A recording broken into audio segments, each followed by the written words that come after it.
Bien le bonjour. Ta-na-na-na-na-na-na. N'importe quoi.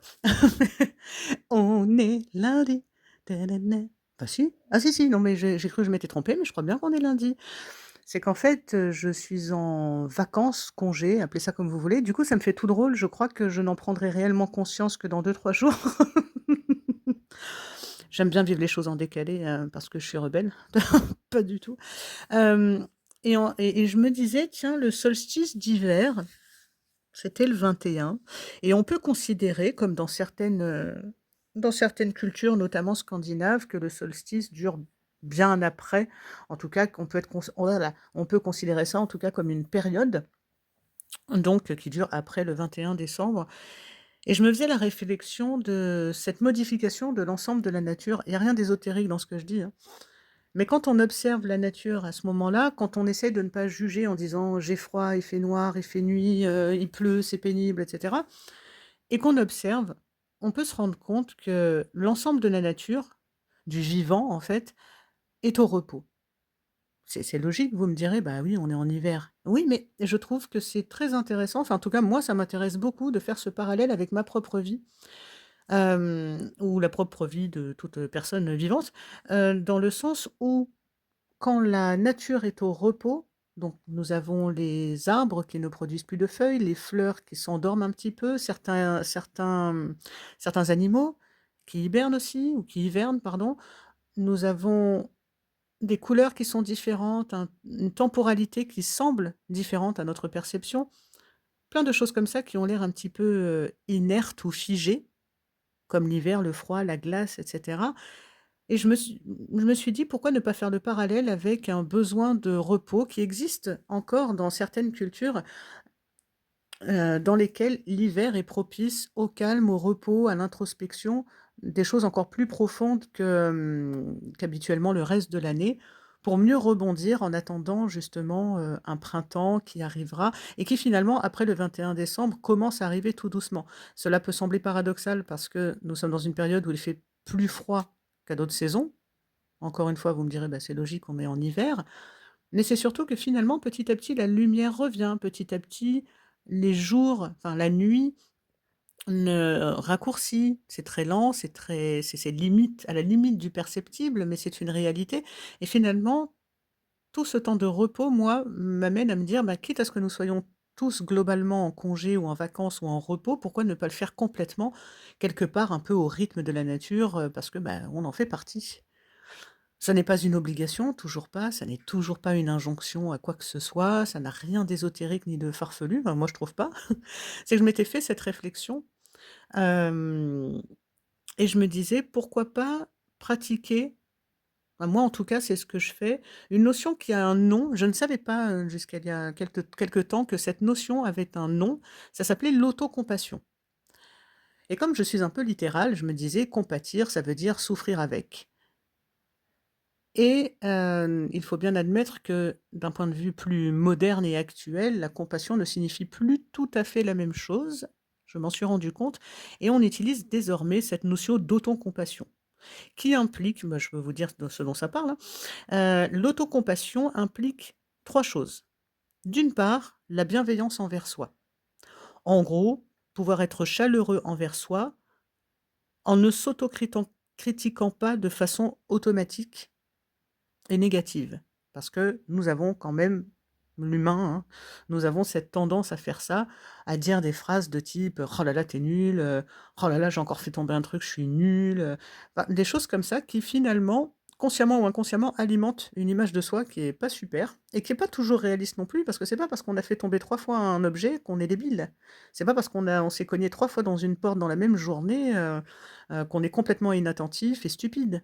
Mais on peut avoir cette tendance à divers degrés, à s'autocritiquer et à entrer dans une boucle quelque part, d'habitudes négatives envers soi, ce qui manque, de nuances et d'équilibre bien évidemment. Donc cette bienveillance envers soi, c'est aussi dans des moments où on peut avoir des coups de mou, des petits coups de déprime, des choses comme ça, hem, justement, hem, s'accorder le droit de vivre ces choses-là, de les légitimer soi-même, de ne pas attendre que ça vienne des autres, hein, de dire, «Bah, tu penses que, «Ah tu vois, je suis fatiguée, mais j'ai un peu honte d'être fatiguée». Oui, la fatigue, c'est logique. Les êtres vivants, les humains ont des moments de fatigue. Et pour moi, il n'y a pas de fatigue qui est comparable à une autre, même de soi à soi, hein. J'entends même pas, «Oui, mais toi, tu es fatigué parce que tu as bossé et moi, je suis fatiguée parce que j'ai mal dormi». Je ne parle même pas de comparer la fatigue des autres avec la sienne, je parle même de comparer nos propres degrés de fatigue. Il se peut que lundi, un lundi, je sois particulièrement fatiguée parce que, la gestion des douleurs, une mauvaise nuit, les règles, ce que vous voulez, trouvez n'importe quelle raison et une autre fois, avec les mêmes conditions, je sois moins fatiguée ou encore plus fatiguée. Finalement, comparer nos propres états, hem, je ne suis pas convaincue que ça ait du sens. En tout cas, ça n'en a pas vraiment pour moi.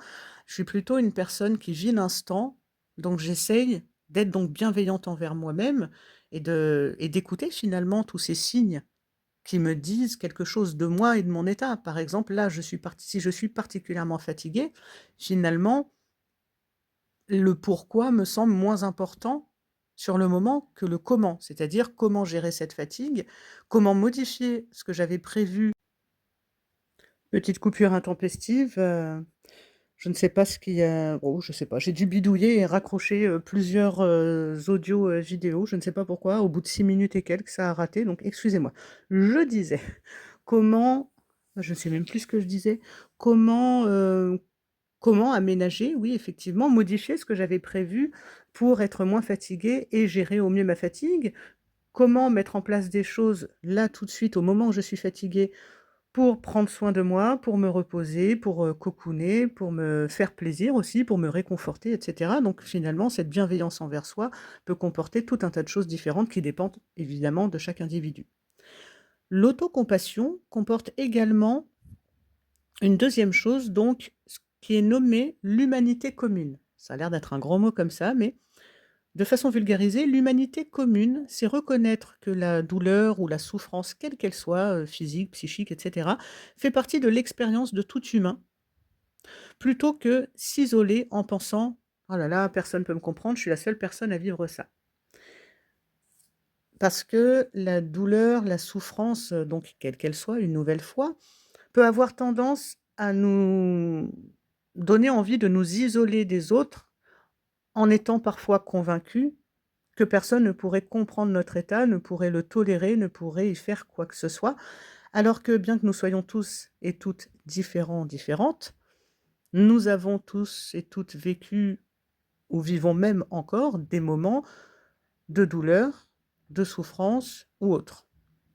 Et donc, reconnaître que ce que l'on vit finalement est commun à l'ensemble des humains ne permet pas de nécessairement avoir moins mal, psychiquement ou physiquement, mais de ne pas nous isoler en tant que centre de l'univers momentané, ce qu'on pourrait appeler, vulgairement le narcissisme négatif, c'est-à-dire moi, moi, moi, moi, moi. Mais on a cette tendance-là, hein. J'ai longtemps fait ça aussi en me disant: «Bah, là, je suis pas bien», et dans ces moments-là, il y a que ça qui compte et on en oublie tout le reste. Et on peut donc se remémorer cette chose importante que, bah, c'est humain et c'est donc plutôt malheureusement commun de vivre des choses, qui soient, bah, vachement moins fun que d'autres.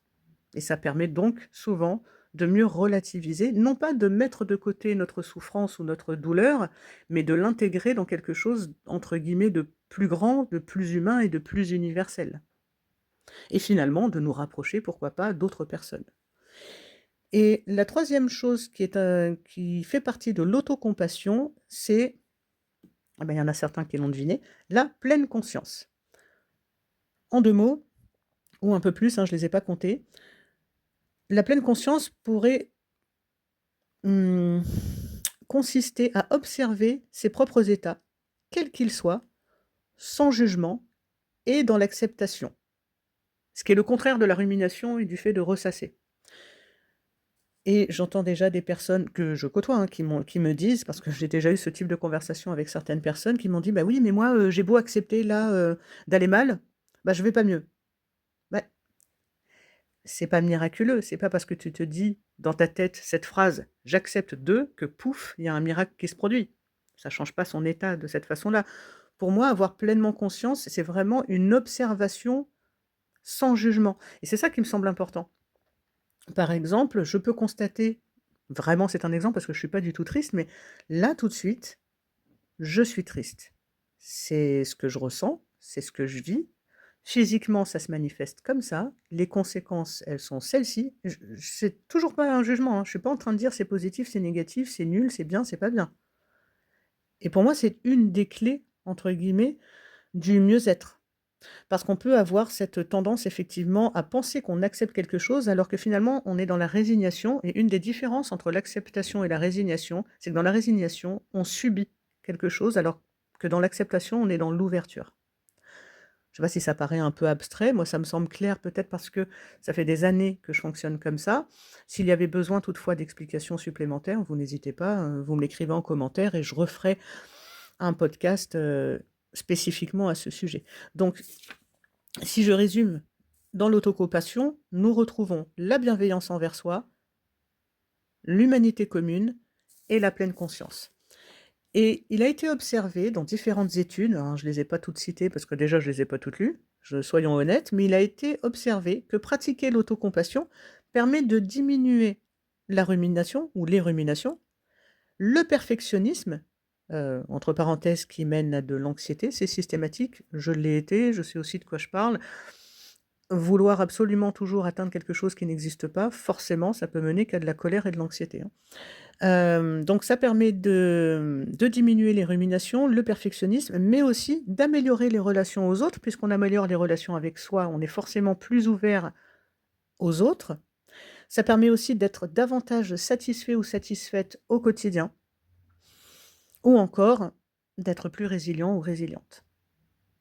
C'est effectivement, évidemment un résumé de ce qu'est l'autocompassion, mais comme je tâche de ne pas faire de vidéos qui durent plus de 15 minutes et que je n'ai absolument pas calculé combien de temps j'en suis, puisque j'ai dû faire 2 vidéos d'affilée, eh ben, on va dire qu'on est à peu près bon. Voilà et je voulais profiter de ce temps, tu vois? Je me suis réveillée ce matin, j'ai ouvert le volet, j'ai aéré, enfin j'ai ouvert la fenêtre, de mon salon, je à 36-15 ma vie. J'ai senti il y avait du vent, et il y en a toujours, et il y avait un air très froid et j'avais froid et j'ai inspiré profondément en me disant: «Ah, mon nez il siffle». Non, je me suis pas dit ça, je me suis dit: «Quel bien-être et quelle chance» entre guillemets, d'avoir une nouvelle journée pour pouvoir prendre soin de moi en sachant que les seules obligations que je pourrais avoir sont celles que je m'impose, puisque je suis en repos. Et ça, je trouve ça absolument fabuleux. Je me délecte de ce type de choses. Ah! Moi, je ne sais pas ce qu'il en est pour vous. Est-ce que vous arrivez à être suffisamment bienveillant et bienveillante envers vous-même? Est-ce que c'est un travail qui est en cours? Est-ce que c'est peut-être même pas du tout un objectif auquel vous pensez, quelque chose que vous pensez qui puisse vous faire du bien? Si vous avez envie qu'on en discute, comme toujours, vous me laissez un petit commentaire et je serai ravie de vous répondre. Et je vous remercie, comme chaque lundi, d'avoir pris du temps et de l'énergie pour m'écouter et surtout, je ne peux vous souhaiter, pardon, de prendre soin de vous de la manière dont vous le souhaitez. À bientôt.